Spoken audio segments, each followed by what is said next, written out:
ఇప్పుడు నాకు చాలా ఇబ్బందికరమైన పరిస్థితి ఇది. గజ్జల శ్రీనివాస్ మొదలుపెట్టాడు, రూపకాలు ప్రదర్శించారు. తర్వాత అసలు నేను మాట్లాడటం మొదలుపెట్టిందే 2010 నుంచి. 2010కు ముందు నాకు స్టేజ్ ఏర్పాటు చేయడానికి, మైకులు ఏర్పాటు చేయడానికి మా రామకృష్ణ గారు ఆయనకి అప్పుడప్పుడు సున్నిత మనస్కులు. ఆయన నాకు చాలామందికి ఎప్పటికి కూడా కొంతమందికి ఆశ్చర్యం, నేను కొంతమందిని ఒక టీమ్గా ఎట్లా తీసుకెళ్ళగలిగానని. మా బోస్ది ఒక ప్రత్యేకత. మా రామకృష్ణ గారు 3-5 రోజులు 4-5 రోజులు ఫోన్ ఎత్తేవాడు కాదు. అటువంటి పరిస్థితుల్లో నాకు ఇవన్నీ సర్దుకోవడమే తప్ప మైక్ పట్టుకోవడం, మాట్లాడుకోవడం, చేయటం అసలు నా డ్యూటీ కాదు, నాకు అలవాటు లేదు. ఇప్పుడు అటువంటి సందర్భంలో ఇంతమంది ఉద్దండులు, ఇంతమంది మహానుభావులు, గొప్ప గొప్ప జాతీయ అంతర్జాతీయ ఖ్యాతి చెందిన వాళ్ళందరూ మాట్లాడిన తర్వాత నన్ను మాట్లాడమంటే ఏంటి నేను మాట్లాడేది, ఏం మాట్లాడగలను, ఏం చెప్తాను? చెప్పాల్సినవన్నీ అందరూ చెప్పేశారు. ఇంకా పెద్దగా నాకేం మిగలలేదు. ఈవేళ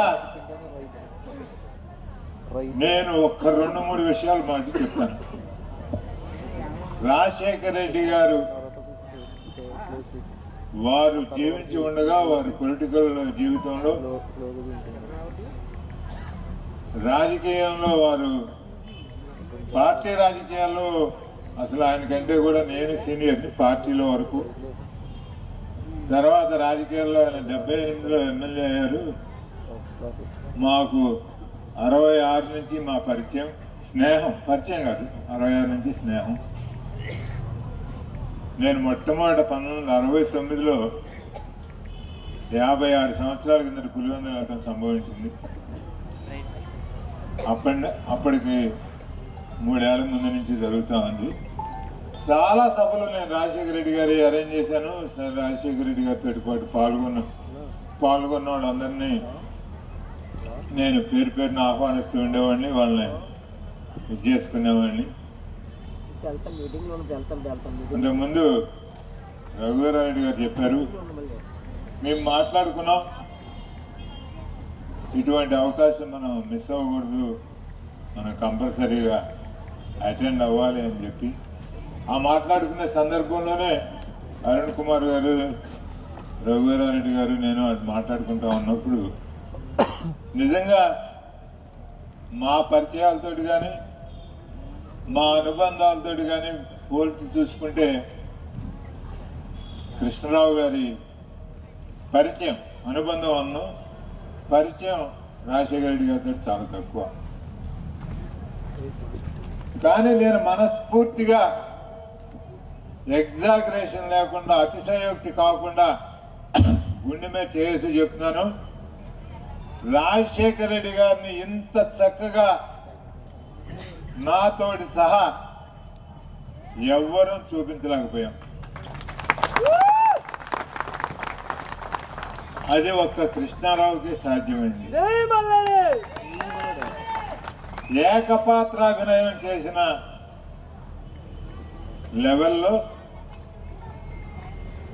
విశ్వం రాజశేఖర రెడ్డి గారిని చూపిస్తూ, అసలు ఇంకొక ఫోటో కానీ ఇంకొక మనిషి కానీ లేకుండా కేవలం ఆయన కోసం, ఆయన ఒక్కడి కోసం ఆయన స్మృతివనం నిర్మించడం, ఆయన్ని చూపించడంలో ఇటువంటి శ్రద్ధ తీసుకున్న సంఘటన నా జీవిత కాలంలో, రాజశేఖర రెడ్డి గారి జీవిత కాలంలో ఇంతవరకు జరగలేదు.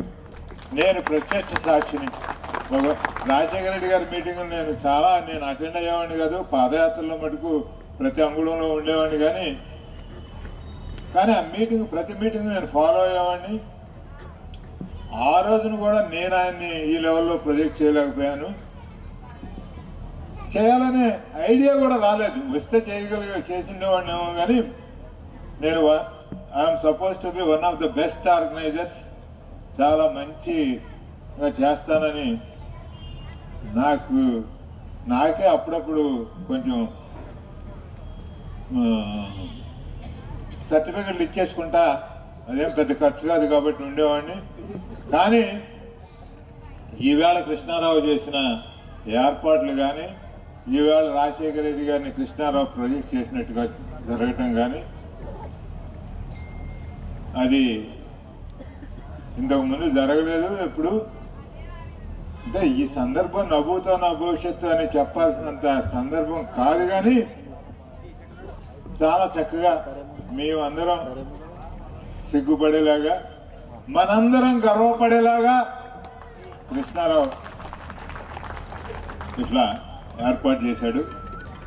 తర్వాత ఇక్కడ ఒకటి రెండు విషయాలు మిగతా అన్ని మీకు తెలుసు. రాజశేఖర రెడ్డి గారి గురించి అందరూ అన్నీ చెప్పారు, చూపించారు, ఏని చెప్పాల్సిందేం లేదు. 26 సంవత్సరాల వయసులో తనకంటే ముందు 2 తరాల ముందు వాళ్ళకి సేవ చేసి వాళ్ళ యొక్క మంచి చెడ్డలు బాగోగులు తన సొంత ఇంటి మనుషులను చూసుకున్నట్టు ప్రతిరోజు అతను కానీ ఆయన సత్యమణి గారు కానీ చాలా మరి ఆ తల్లి ఆవిడ ఇక్కడికి రాలేదనుకుంటాను. ఆ తల్లికి కూడా నేను చేతులెత్తి నమస్కారాలు హృదయపూర్వకంగా చెప్పుకుంటూ ఉన్నా. అటువంటి సేవాభావం కలవాళ్ళు చాలా తక్కువ మంది ఉంటారు. ప్రతి మనిషిలో కొంత స్వార్థం ఉంటుంది, దాన్ని కూడా జయించి అట్లా ఆ సేవా తత్పరత ఆ శుభ్రంగా మెయింటైన్ చేయటం. ఇవి డబ్బున్నవాడు చాలా మంది మొదలుపెట్టాం నాకు తెలుసు. చాలా డబ్బులు ఖర్చు పెట్టిన ఆశ్రమాలు చూశాను. చాలా వాటిల్లో ఇంకా ఎక్కువ సౌకర్యాలు ఉన్న ప్రాంతాలు కూడా చూశాను. కానీ ఇంత క్లీన్గా, ఇంత ఆత్మీయంగా ఆ హోమ్ థియేటర్ చూశాను. నేను గొప్పగా చెప్పుకోవడం కాదు, కానీ హైదరాబాద్లో నా ఫామ్ హౌస్ చాలా బాగుంటుందని దానికి ఒక పేరుంది. నా ఫామ్ హౌస్లో ఎటువంటి హోమ్ థియేటర్ ఉందో అటువంటి హోమ్ థియేటర్ ఇక్కడ ఈ ఓల్డ్ ఏజ్ హోమ్లో కృష్ణారావు అరేంజ్ చేశాడు. చాలా గొప్ప విషయం. ఇటువంటి మంచి సంకల్పం కలగటం, ఇటువంటి ఇది కలగటం. ఈ సందర్భంగా మీ అందరి తరఫున నేను కృష్ణారావుకి తెలియని విషయం కాదు, అతనికి స్వయంగా అనుభవించిన విషయం. ఆయన ఒక సామాన్యమైన వ్యక్తిగా ఉన్నప్పుడు, ఆయన ఎన్జిఓలు నడిపినప్పుడు ఆయనకి లిమిటెడ్ రీచ్ ఉండేది. ఆయన ఒక ప్రజాప్రతినిధిగా ఒక ప్రభుత్వంలో భాగస్వామ్యం అయిన తర్వాత ఆయన రీచ్ ఎంతో పెరిగింది. అట్లాగే ఒక జాతీయ పార్టీలో నేను ఆయన ఆదేశాన్ని నేనేమి మన్నించకుండా ఉండను. ఎందుకంటే సభా మర్యాద కాదు, సభాధ్యక్షుడు ఆదేశించిన తర్వాత దాన్ని మేము పాటించాల్సిందే. ఇది రాజకీయాలు మాట్లాడుకునే సందర్భం కాదు, ఇది కాదు. కానీ వారి యొక్క అనుభవంలోనే వారు ఇన్ని సాధించగలిగారంటే రాజశేఖర రెడ్డి గారితో సాన్నిహిత్యం. ఆ సాన్నిహిత్యం ఎట్లా వచ్చింది? ఆయన పబ్లిక్ లైఫ్లో ఉంటే, ఇప్పుడు అరవింద్ ఆశ్రమం ఎందుకంటే చాలా గొప్పగా ఉంటుంది, కానీ ఆ ఆశ్రమ నిర్వాహకుడికి రాజశేఖర రెడ్డి గారికి అనుబంధం ఏర్పడదు. ఇట్లా నీళ్లు రావు, ఇట్లా భూములు రావు అంటే ప్రజల కోసం ఏమి ఇందులో ఒక్కటి కూడా కృష్ణరావు సొంతానికి అడిగింది కానీ, సొంతానికి చేయించుకుంది కానీ, ఒక్క ట్రాన్స్ఫర్ ఎప్పుడు అడగలేదు, లేకపోతే ఒక పెట్రోల్ బంక్ ఎప్పుడు అడగలేదు. ఇందా స్కిట్లో చూపించినట్టు అటువంటి అవకాశం కలగజేసింది. ప్రజాసేవ చేయడానికి అతనికి ఎక్కువ శక్తి ఇచ్చింది పొలిటికల్ ఇన్వాల్వ్మెంట్ తర్వాతే. అంతకుముందు లిమిటెడ్ రీచ్ ఉంటుంది. ఎవరికైనా సరే ఎవరో సేవ చేస్తారు, ఆ సేవలో లిమిటేషన్స్ ఉంటాయి. ఈ పబ్లిక్ లైఫ్ ఒక్కదాని ద్వారానే మనం పబ్లిక్ ఆఫీసులో భాగస్వామ్యం అయినప్పుడు మనం ఎక్కువ సేవ చేయగలుగుతాం. ప్రజల్ని ఎక్కువ ఎన్నో ఎన్జిఓస్ ఉన్నాయి, ఎంతోమంది సేవా తత్పరత కలిగిన మనుషులు ఉంటారు, కానీ రీచ్ లిమిటెడ్గా ఉంటుంది. కృష్ణారావు గారు అవన్నీ దాటుకొని ఒక రంగం అని కాదు, అది పెద్దవారికి సేవ చేయడం కానీ, పిల్లలకి సేవ చేయడం కానీ, చిన్న పిల్లలకి 3 సంవత్సరాల కింద ఉన్న పిల్లలకి మేమంతా స్వయంగా మా కళ్ళతో చూసాం.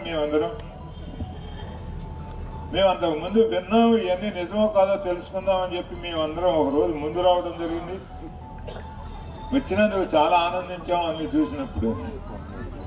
ఇక్కడ 2 విషయాలు, ఇంకా మీకు ఎక్కువ లేకుండా జస్ట్ ఒకటే విషయం. కృష్ణారావు ఈ సభ ద్వారా ఇక్కడున్న యానాం పక్క పరిసర ప్రాంతాల ప్రజలందరి తరఫున నేను మీకు విజ్ఞప్తి చేసేది ఏంటంటే, మీరు భాగస్వామ్యం అయితేనే పరిపాలనలో ఇంకా ఎక్కువ సేవ చేయగలరు. మీరు సేవ చేయాలంటే ఇంకా ఎక్కువ ఒక మామూలు వ్యక్తి కంటే దాని ద్వారా మీరు ఇంకా ఎక్కువ సేవ చేయగలరు. మీ యానాం ప్రజలకు కానీ, యానాం ప్రాంతానికి కానీ. మళ్ళీ రాజశేఖర రెడ్డి గారు లాంటి మిత్రుడు, నాయకుడు మనకి దొరుకుతాడో లేదో అనేది సందేహాస్పదమే. కానీ మీకున్న ఇప్పటికి మీరు పరిణతి చెందిన రాజకీయ నాయకుడిగా రూపొందారు. ఇప్పుడు మీ పరిచయాలు డిఫరెంట్ లెవెల్లో ఉన్నాయి. వాటన్నిటిని ఉపయోగించుకొని ఈ ప్రాంతాన్ని ఇంకా అభివృద్ధి చేయగలుగుతారు. ఇదేమో మీ అందరి తరఫున సభలో నన్ను ముఖ్య అతిథిని చేశారు కాబట్టి మీ అందరి తరఫున వారికి విజ్ఞప్తి. తరువాత రాజశేఖర రెడ్డి గారు ఆయన నోటితో ఆయన నన్ను అనేక సందర్భాల్లో నా ఆత్మని చెప్పారు. ఎందుకంటే నేను రాజశేఖర రెడ్డి ఆత్మని నేను చెప్పుకుంటే నాకు దానికి ఏమి విలువ ఉండదు.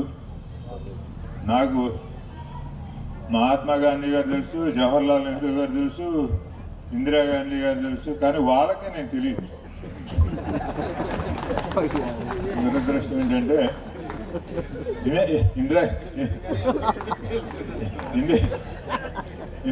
ఇందిరాగాంధీ గారు తెలుసులేండి. ఆ మహానాయకురాలు ఏఐసిసి ప్రెసిడెంట్గా ఉన్నప్పుడు నేను సగర్వంగా గుండె మీద చేసి చెప్పగలిగేది ఏంటంటే, ఆ మహానాయకురాలు ఏఐసిసి ప్రెసిడెంట్గా ఉండి ప్రధానమంత్రిగా ఉన్న టైంలో నేను అభవిక్త రాష్ట్రానికి 42 పార్లమెంట్లు ఉన్న కురువృద్ధులు కాశీ బ్రహ్మానంద రెడ్డి గారు లాంటి మహానాయకులు, జలగమంగళరావు లాంటి మహానాయకులు ఉన్న కాంగ్రెస్ పార్టీకి గాంధీ భవన్కి నేను ఇన్ఛార్జిగా ఉండేవాడిని. నేను ఇంత అనుభవంతో చెప్తాను మిస్టర్ కృష్ణారావు, ఎందుకంటే కొంచెం మనం అథారిటీ చూపించుకోవాలంటే కృష్ణారావు గారిలోంచి మిస్టర్ కృష్ణారావు అంటే కొంచెం ట్రాన్స్ఫర్ అయిపోయిన తర్వాత నేను కొంచెం అథారిటీగా మాట్లాడుతున్నాను. మీరు యానాం ప్రజలకి ఇంకా ఎక్కువ సేవ చేయాలనుకుంటే, యానాం ప్రాంతాన్ని మీరు ఇంకా ఎక్కువ అభివృద్ధి చేయాలనుకుంటే మీరు ఖచ్చితంగా ప్రజా జీవితంలో ఉండక తప్పదు. ఇది నా అభ్యర్థన కాదు. నేను రాజశేఖర రెడ్డి గారి ఆత్మగా నేను ఆదేశిస్తున్నాను. నేను కృష్ణారావు గారిని ఆదేశిస్తున్నాను. సరే, మరి రాజశేఖర రెడ్డి గారు ఆయన స్వర్గస్థులైనా ఆయన ఆత్మ తిరుగుతూ ఉంది కాబట్టి, ఈ ప్రాంతాల్లో ఇవన్నీ తిరుగుతూ ఉంది కాబట్టి ఆయన దాన్ని పాజిటివ్గా, సానుకూలంగా దానికి స్పందించి మీ అందరికీ ఇంకా ఇతోధికమైన సేవ చేసి మా అందరినీ ఇంకా ఎక్కువ కృతజ్ఞతాభావంతో మేము ఉండేట్టుగా చేస్తారు అని వారి పట్ల నాకు గల సంకల్పం, రాజశేఖర రెడ్డి గారి యొక్క అభీష్టం వారు తప్పకుండా నెరవేరుస్తారని హృదయపూర్వకంగా నమ్ముతూ ఈ అవకాశం వచ్చిన మీ అందరికీ పేరు పేరున నమస్కారాలు చెప్పుకుంటూ ఇటువంటి చక్కటి సమావేశాన్ని ఏర్పాటు చేసి మేమందరం సిగ్గుపడేలాగాను గర్వపడేలాగాను కూడా మేమందరం ఒకటే కదా రెండోది కూడా మేమందరం గర్వపడేలాగాను చేసిన మా మిత్రుడు, సహోదరుడు, నాకంటే చాలా చిన్నవాడు కృష్ణారావు గారు, వారి కుటుంబ సభ్యులు కలకాలం సుఖ సంతోషాలతోటి, ఆరోగ్యంతో ఇంకా ప్రజాసేవలో మన్ననలు పొందుతూ